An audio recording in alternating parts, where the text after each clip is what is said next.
You're watching Reality Check, This Week in Rewind.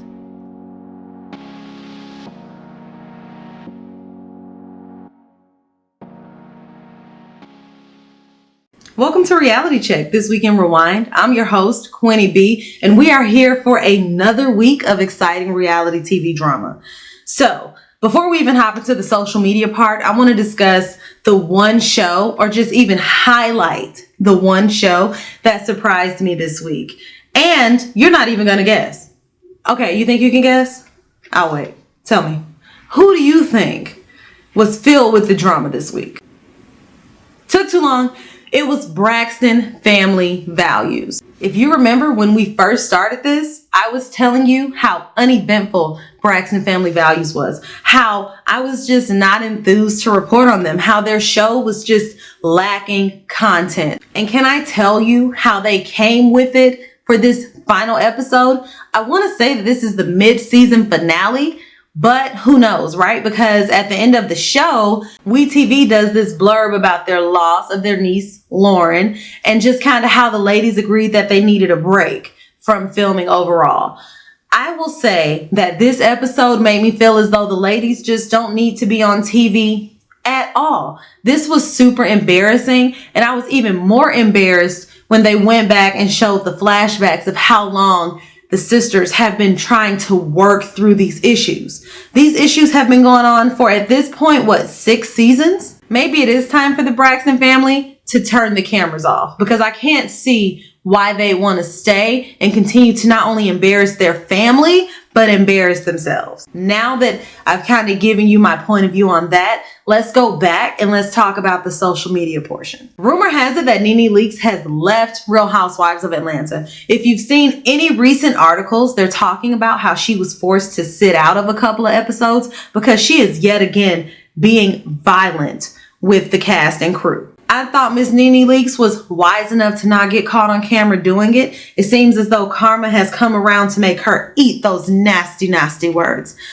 But I really hope that she's still a part of the show. She's an OG, she's good TV, and as she said herself, she is the glue. And so, not that they can't do it without her, but I don't like it as much when they try to do it without her. On to Portia Williams. So we just congratulated her for settling her $240,000 tax debt. Now the rumor is that her mom owes tax debt, but what I didn't like about what I saw in the blogs is that them saying that she needs to help her mom, or this is her debt as well. And I completely disagree. Her mom's a grown woman. She knows that she didn't pay her taxes. And so why should Portia have to jump in to help? Don't get me wrong. It's completely different if Portia volunteers to help. But the obligation, I don't think, is there. In other news, it seems that Tamar Braxton now feels remorse for the way that she behaved on this actual last episode of Braxton Family Values. She has done a video and an IG press release pretty much apologizing to Iyanla, her sisters, and her former co-hosts at The Real. She says that David has kind of helped her see the error of her ways. And so maybe this guy is actually making a great impression. I'm not quite sold. And actually, after watching this last episode, I can't even believe that he's still around. But maybe he sees something in her that we just don't get to see. And actually, right now, as I'm filming this, Love and Hip Hop Atlanta is filming their reunion, which I watched the last episode and it felt very reunion-esque with the confessionals and kind of the way that they tried to close out the episode on a positive note. And today's Wednesday. I want to note that. So they are filming on Wednesday. This video is actually uploaded on Fridays. And in short, I look forward to seeing what the reunion has to bring us. Usually I open with Braxton Family Values or a show that I'm less interested in. But since they brought the drama this week, I thought that we could try opening with T.I. and Tiny Friends and Family Hustle. This episode was positive, but overall not extremely memorable. One thing that I do applaud Toya on is trying to get everyone in her life on a great page. Specifically her mom, trying to get her to be profitable, be on this straight and narrow life, because her mom was out there in the streets addicted to drugs, and she's probably done things that she would like to absolutely forget about to be able to supply her habit. And Toya encourages her to put this in a book. And so this episode, we actually get to see that come to fruition.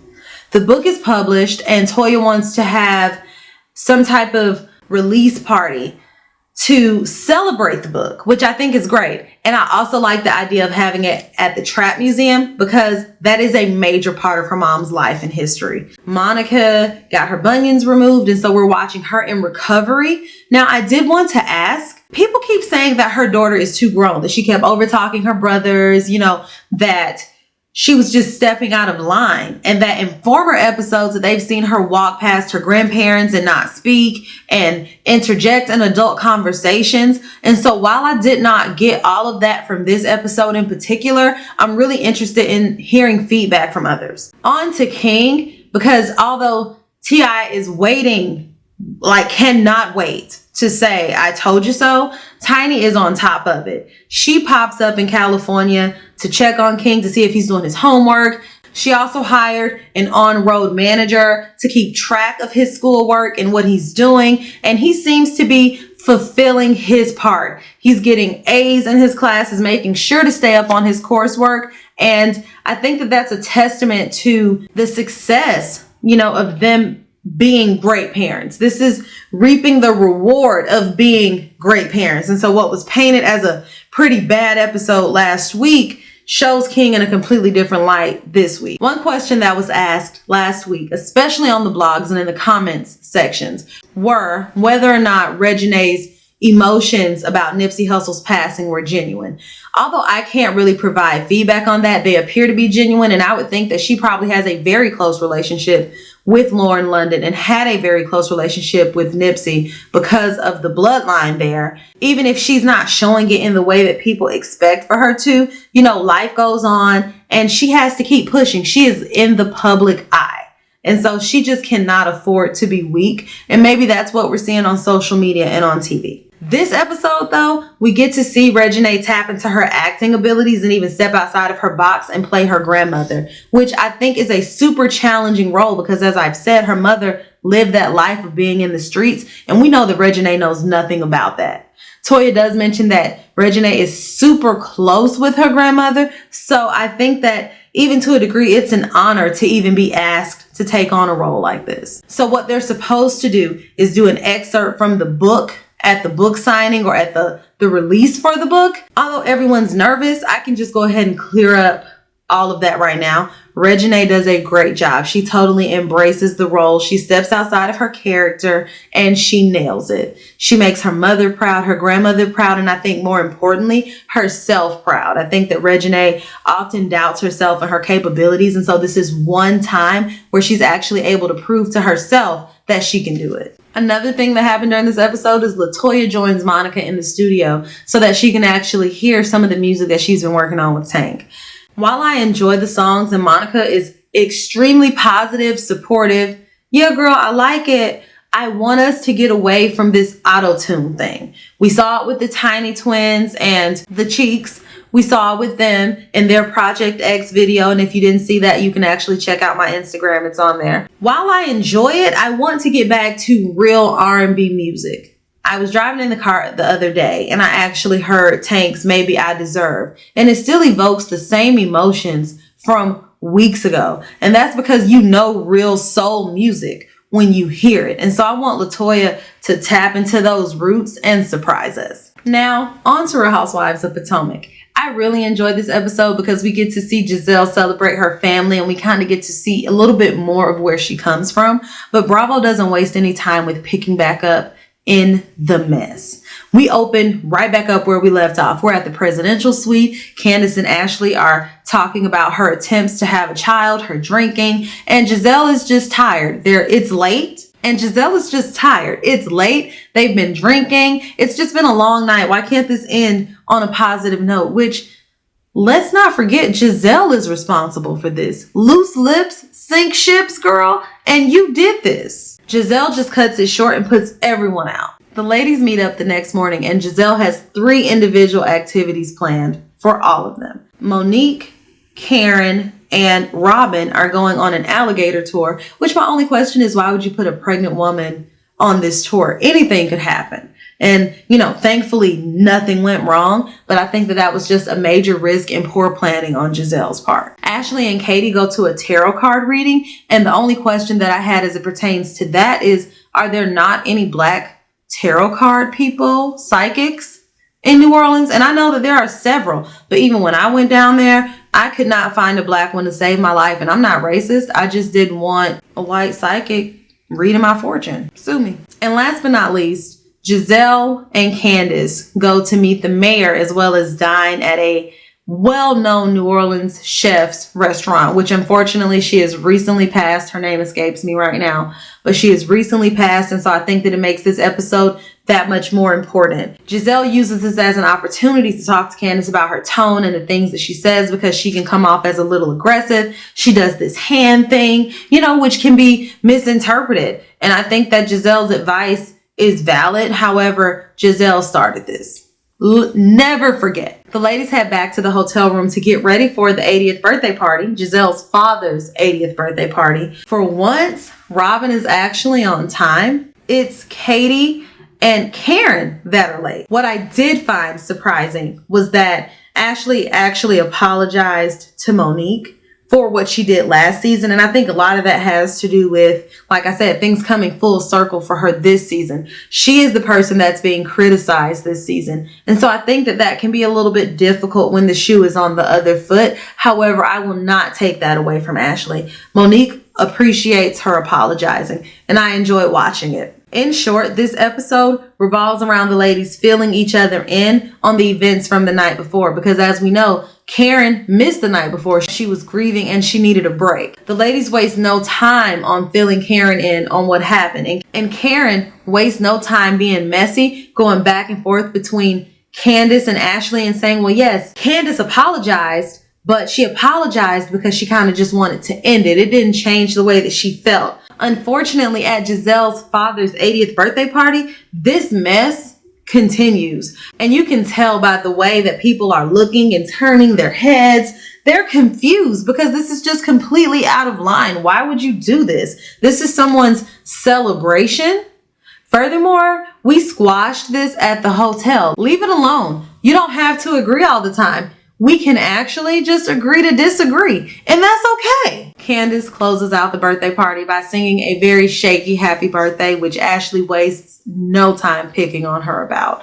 It is so funny, and I kind of feel bad for Candiace because Candiace is, I guess, trying to jumpstart a music career. She's released the single that she sang for Chris during their wedding. Now she's here singing happy birthday, but I don't see it in the cards for her. This episode closes with a peek into a tad bit more drama, which is where Giselle takes the ladies to Cafe Du Monde and just all of these very classic tourist New Orleans things. Giselle is being tired of asked about Sherman and asked about details that if the shoe were on the other foot, Karen simply would not answer. And for once, I agree with Giselle. Karen needs to back off. And so Giselle talks about boundaries, how they agreed that they wouldn't discuss Sherman and all of these other things, and how Karen is just kind of ignoring those things because it's what she wants to do. Giselle stands her ground. Rightfully so. Also, while at her dad's birthday party, Giselle invites one of her high school sweethearts and one of her ex-boyfriends. His name is Steven.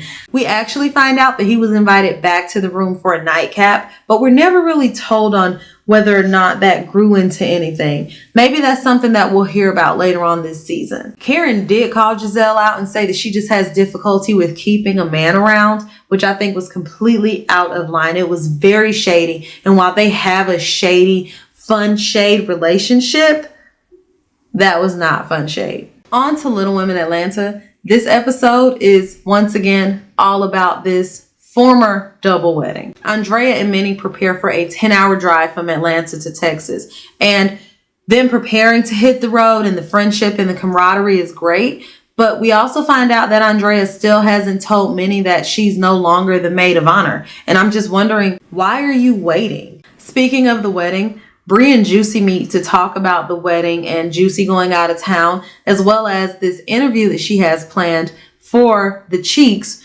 with a popular hip hop magazine. Now, Juicy asks her, have you told Emily about your solo project? And Bree goes, well, no, not yet. And I just want to know, what is she waiting for? In these confessionals, all we're hearing is this excitement to surprise Emily and let her know that she's not the baddest bitch in town. However, Bree is stalling, delaying, running away, turning around, avoiding it at every corner. I'm so tired of hearing about these issues with Emily in these confessionals and then just watching Bree roll over and take it, turn around and say, slap me harder on the other cheek, because nothing's being resolved right now.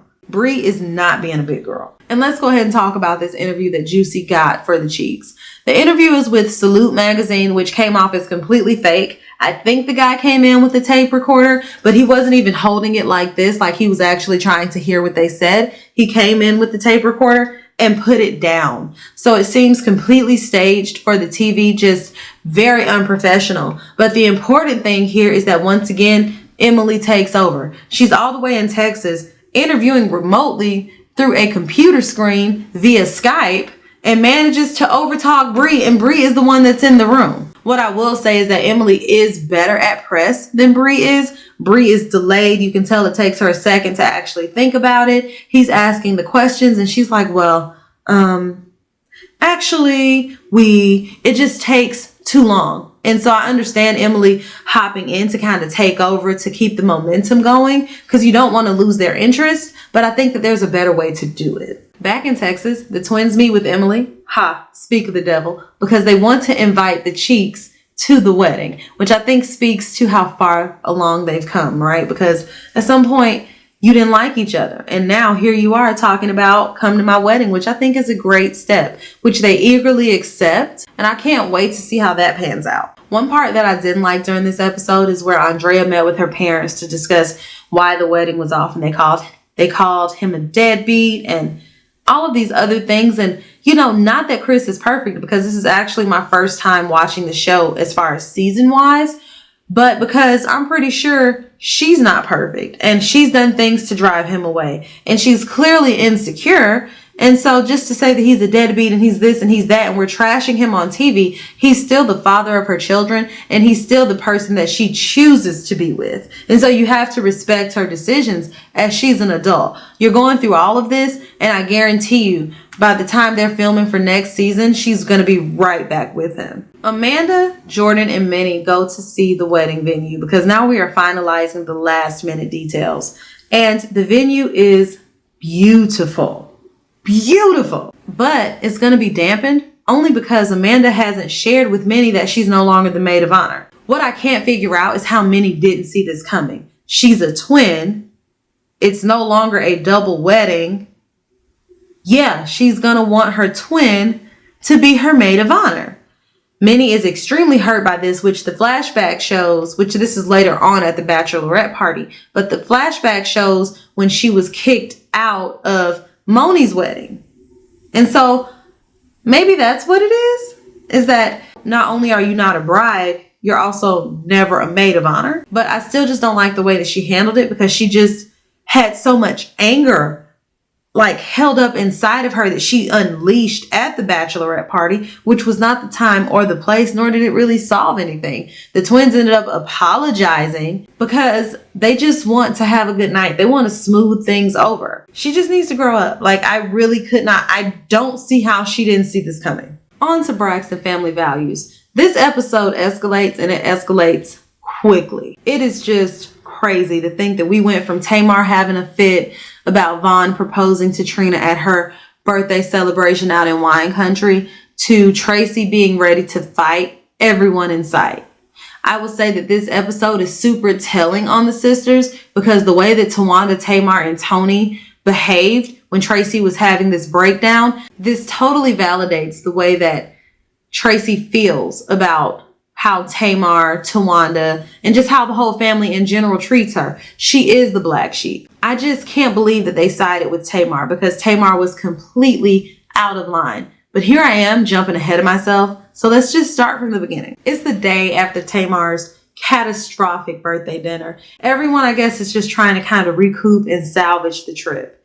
They decide that they're going to go for a whiskey tasting. Kevin decides that he wants to gift the guys with cigars, because that's kind of what guys do. And Tamar is just like, well, David doesn't smoke. It's all about your image. Here we go with this image, this control thing. She's telling him not to talk to her, but to text her because we don't know how they're going to manipulate the footage. She's putting her hands over his mouth. Don't talk, which is totally emasculating. In that moment, I just feel for David because you want to empathize with Tamar, but she makes it so hard. Long story short, after the whiskey tasting and they go outside to smoke the cigars, Tamar and David end up leaving because she's kind of ruined the mood for everyone. And then she calls the cigar thing just ghetto, which I've never heard of any guy gifting another man with cigars or anyone that smokes cigars being ghetto. As Vaughn points out, it's usually people of a certain status that smoke cigars. So I would say that Tamar is definitely misinformed. Tamar and David get back to the house where Tony is because Tony didn't go to the whiskey tasting. And she kind of fills Tony in on what's happened. Tony does do a really good job of playing mediator as well as I would say devil's advocate. WeTV does a good job of making sure that we see both sides as far as the point of view is concerned. Traci and Tamar are still holding on to this mini tour thing, these issues that they experienced weeks ago, episodes ago, while they were on tour. But if we really take some time to sit back and dissect actually what the root of the issue is, it's way more than this mini tour. And it's also probably just a lot more than them signing without Traci because she was pregnant. I want to point out that during this entire episode, you see the gentleman kind of sit there, be awkward, sit in the background, try to let the ladies work this out. But I guess at this point, they are ready to salvage their trip. So they come together and say, well, we're going to make the ladies talk tonight at dinner. We're going to get to the bottom of this with them. It is Sean, Tawanda's new boyfriend, that is actually the instigator in all of this. Kevin makes a great point. You're a boyfriend, you're not a husband. And beyond that, you haven't even been here long enough to even know what the major issues are. How are you going to facilitate something and you're completely in the dark? I've also never heard of men staying in women's business like this. I've never experienced anything like this. One small but humorous thing that I seem to have overlooked is Tamar has this meltdown about it being her birthday and how dare Vaughn proposed to Trina on her birthday, and she storms out of the room.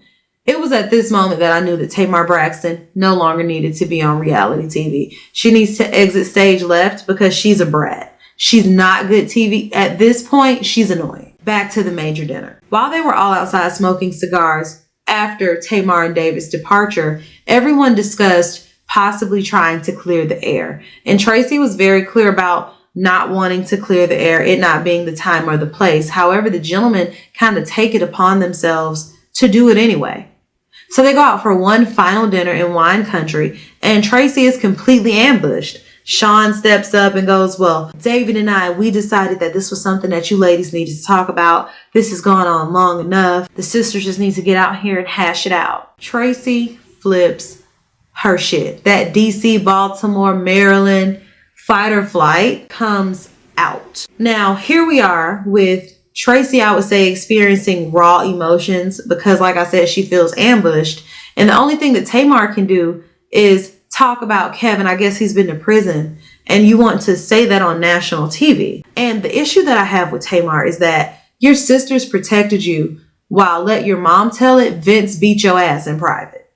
But you couldn't wait to get on national TV to slander somebody else, to attempt to make yourself look better, and all you did was make yourself look even worse. One thing that I can say about Traci and Kevin is that they just have what it takes to withstand anything. I think that when we talk about marriages, divorces, boyfriends, Kevin's been there the longest. What I didn't appreciate was them attempting to put it on him to facilitate the sisters talking, as if one, they're not adults, and then as if two, they haven't tried this on multiple occasions. They tried it with Iyanla, they tried it with TD Jakes. WeTV showed so many flashbacks of these failed attempts to pretty much one, tell these sisters to get off of TV, and then two, to get to the root of their issues and then call the parents out on their shit. It's just ridiculous. And nothing is resolved during this episode. It leaves a very bad taste in your mouth because you literally see a family falling apart at the seams in front of the camera who just can't walk away for one reason or another. Tony for sure showed that she has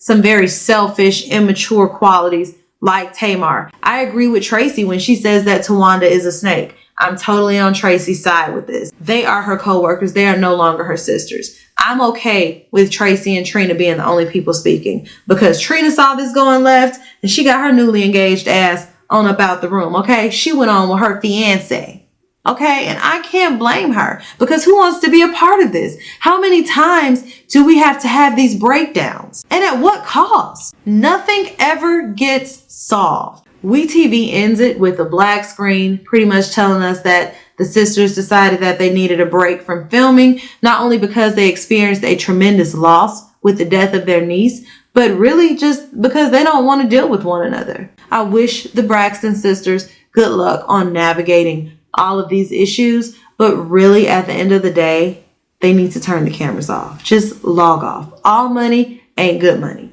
And last but not least, let's talk Love and Hip Hop Atlanta. This episode is actually an episode that I enjoyed. We get to see them pick up right after the concert, and Carly is continuing to be the hostess with the mostest, but a lot of people are just too exhausted to make it to this morning boat ride, which I don't blame them. The only important thing that happens during this boat ride is where Kirk is caught receiving text messages from Jasmine. When he and Rashida talk about it, she makes it very clear that she's not really bothered by the fact that he's receiving text messages from Jasmine, but more bothered by the fact that he didn't share this with her. Has he not learned his lesson from all of this lying and deceit? She just wants to feel like she's always aware. She doesn't want to feel ambushed. And it seems as though he just can't wrap his simple head around it. Spice is wrapping up in Gambia, West Africa before she flies over to Trinidad to finally meet the crew and take over her hosting duties.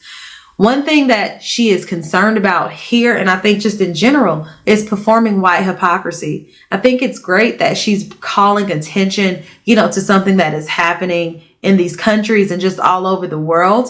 But I can also understand her reservation because you don't want to offend anyone. She may not necessarily want to bleach her skin, but she doesn't want to alienate another person that may feel as though that's the only way for them to be accepted or even feel beautiful. I also think that she just didn't expect for black hypocrisy to blow up the way that it did. But that's just good marketing. One thing that I want to point out, and I think that I may have said it before, is just that Shekinah is good TV. She's funny, she offers sound advice, and she's just a welcome break from the drama. I actually just enjoy seeing her kind of weave in and out of the episode. She is a necessary comic relief. After the boat ride, the ladies meet, I guess, in Shekinah's room to discuss what's going on with Rashida and Kirk. And while they all provide good advice, and Bambi says, that they're okay with what they have going on with Erica, what it sounds like is that they don't have any communication with Erica. And so I don't see how that is beneficial for Imani at all.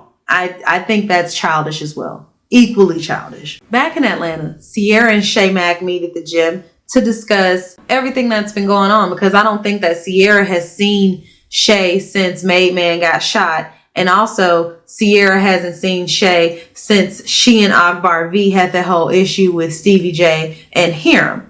The only thing that's confusing to me is that Shay actually is the only person that looks like she really showed up to work out. Akbar and Sierra show up with these full faces, so I'm just like, y'all are really just here for filming, and that's okay too. Sierra shows up to talk to Shay, but Shay doesn't divulge to Sierra until later that Akbar V is going to show up. And apparently they haven't kissed and made up, they haven't talked, and so sparks fly immediately. What I want to know is why Sierra helped to escalate the situation by throwing that water on Akbar. I would just really like to know what her purpose was, what the intent was, and what did she expect to happen. Spice finally arrives in Trinidad, and the ladies are having a beach day while she's going on to her sound check. This beach day, I would say, is probably the more tame events that have happened during this trip to Trinidad. And it seems as though although Pooh and Carly Red may not be friends, they may have just reached some sort of level ground. Except for Carly Red is really dedicated to clearing her name. She wants to now do a lie detector test. But now I've watched too many shows where you can just be taught how to beat a lie detector test. Carly's probably researched that. So I still don't know who to believe. The final scene that we see back in Atlanta is where Shay Mack is helping Made Man recover. And of course, after this being shot in the hip, he sees what he missed out on and oh my gosh, he wants his wife back. Surprise, surprise.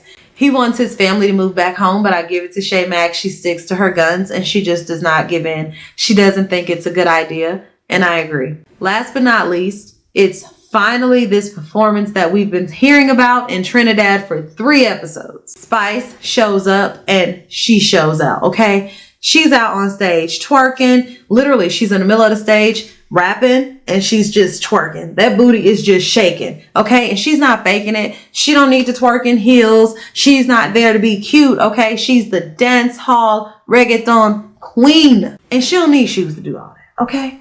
She shows up, shows out, and I really enjoy seeing that. I think Spice will go far. I think that she just needs a little bit more time. I know she's trying to get that crossover and be super known in the States. And I know that she thought that Love and Hip Hop would be the avenue to do that. But I think that she can even go beyond the parameters of this show. I really enjoyed the pieces that I did see. And that wraps it up for this week's episode of Reality Check This Weekend Rewind. Thank you so much for tuning in for another week. And if you like this video, make sure to hit like and subscribe. And while you're at it, make sure to follow me on Facebook, Twitter, and Instagram so that you're always a part of the conversation. And I can't wait to see you next week. Bye. This video has been Quinny B approved. But don't stop there. Let's keep the conversation going. Head on over to Twitter, Instagram, and Facebook. I'll see you there. Bye-bye.